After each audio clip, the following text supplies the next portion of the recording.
Hi Smileys! Join me in the kitchen. Today we're going to make apricot glazed pork tenderloin. Alright Smileys, I have washed my pork tenderloin and I've put it in the crock pot. This is about maybe 2 pounds of a pork tenderloin, and it came in a package, so when I opened up the package it was already sliced in half. I am going to sprinkle the pork tenderloin with some coarse ground black pepper and a little bit of seasoning salt.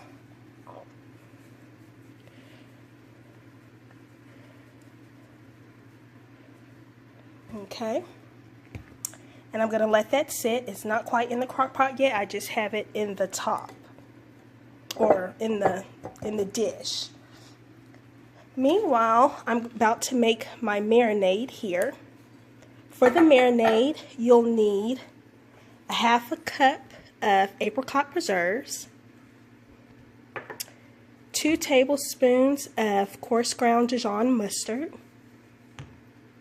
2 tablespoons of lime juice, a tablespoon of soy sauce, and 1 garlic clove chopped. I'm going to put all of this in this measuring cup and I'm going to stir it up, and then I'm going to pour it over my pork tenderloin. Garlic,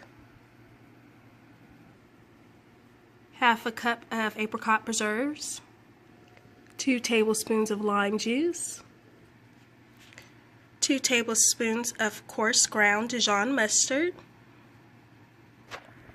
and a tablespoon of low sodium soy sauce. So now I'm going to mix this all up. Okay, I've mixed up my marinade real good. Let me give it a little taste.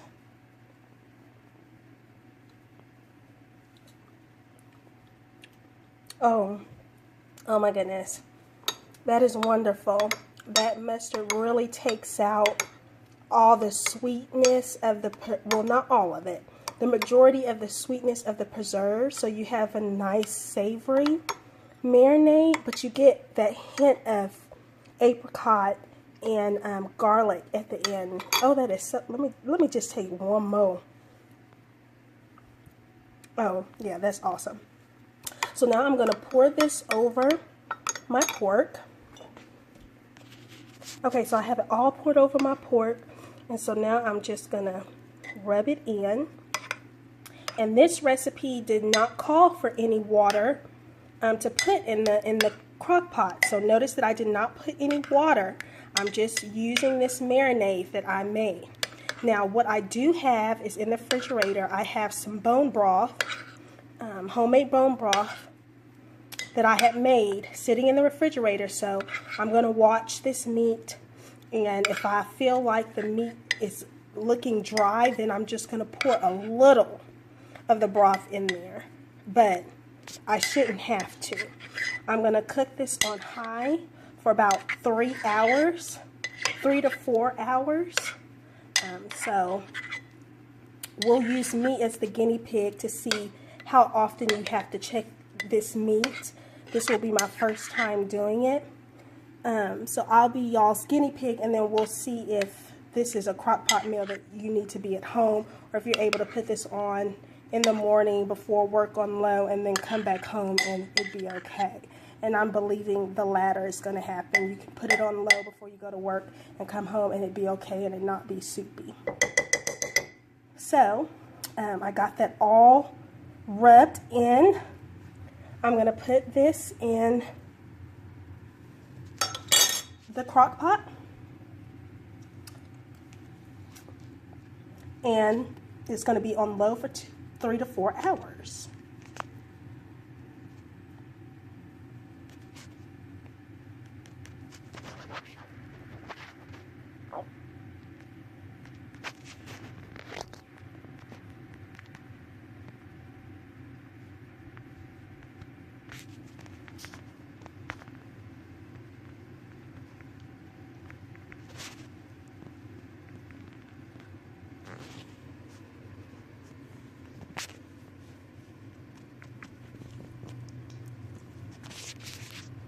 Smileys, I've set my crock pot on high. Once again, it will be in here for about 3 to 4 hours. I'll be watching the meat, and I have my bone broth on standby.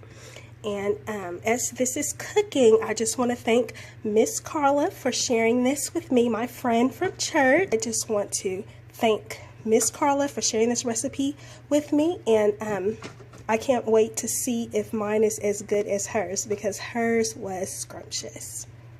The only difference between my recipe or my version and Miss Carla's is that she told me to have chicken broth on standby, and instead I have bone broth. So these are pretty similar recipes, and if you don't have bone broth, know that you can use chicken broth as well. So I'll be back in a few hours. Oh yes, Smileys, this doesn't look like it's getting dry at all. And on low, it'll be even more juicy. Okay, Smileys, the pork tenderloin is done. You can see that I've cut here. I just wanted to make sure that that meat was thoroughly cooked through, and it is. And you can see all the juice that it made.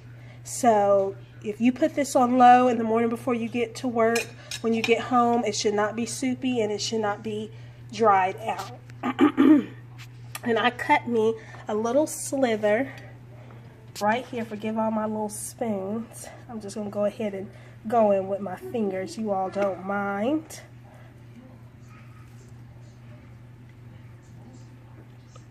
Oh my goodness. That is so good.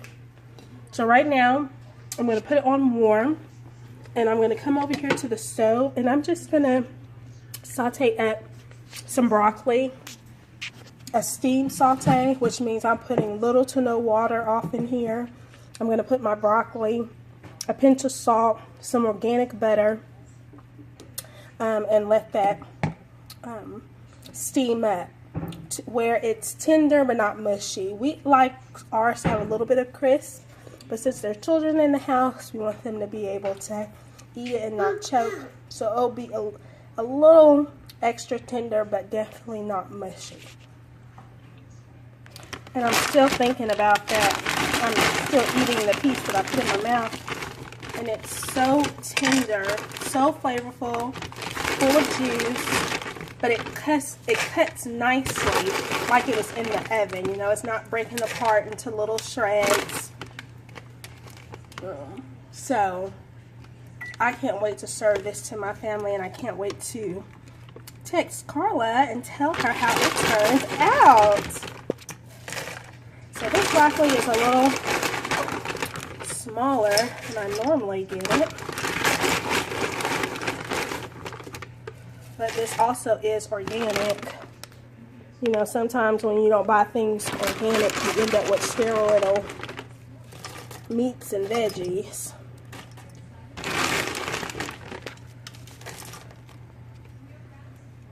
Okay. So now I'm going to sprinkle a little bit of salt, not seasoning salt, just regular pink Himalayan salt, and put a couple of slices of organic butter, and I'm going to cover it. Alright, so there we go. Here's my pink Himalayan salt. There we go. And then the stove is on medium heat, so between 5 and 6. We'll cover it and let that cook. This is slicing so nicely, and look at the top of that little tenderloin. Let's see if I can get it where you can see it real good.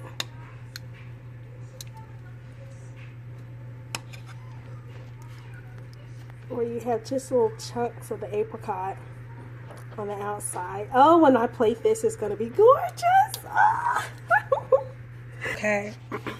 Now, one thing you could do is you can slice it in the crock pot like I did, very gently, because you don't want to scratch up your dish.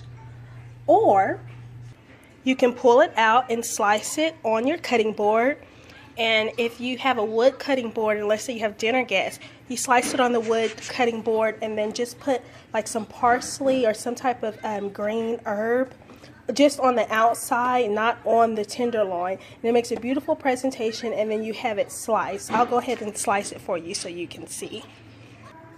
So it's sliced. And the third way that you could do is slice it on your cutting board and then put it back in the crock pot and just let it rest in its juices until you're ready to serve. But let's say I had some dinner guests. I would keep it on my wood cutting board. I'd put some curly leaf parsley there and put some curly leaf parsley here. I would take the tenderloin and I would overlap it, such as this. See how I'm doing that? Move it down here. I'm going to keep overlapping them. So I would overlap it like this, and then I would take some of the juice and I would just gently pour a little bit of the juice over the meat until you would have a line of juice coming right here with your parsley or some type of greenery. Even your broccoli. You could put a scoop of broccoli here and a scoop of broccoli here. So that's another presentation idea. And so mine I put back into the crock pot. I'm going to let it rest here until it's time for dinner. So I have it on warm. If you don't have a warm option on your crock pot, just turn it on off and leave it in there. It will still keep it warm because your crock pot is hot. Alright, Smileys, here's my final product. I have apricot glazed pork tenderloin with a side of broccoli florets. I hope you and your family enjoy this meal as much as me and my family enjoyed it when we first had it. I hope to see you Smileys next time. Please subscribe to this channel and rate this video a thumbs up. Bye!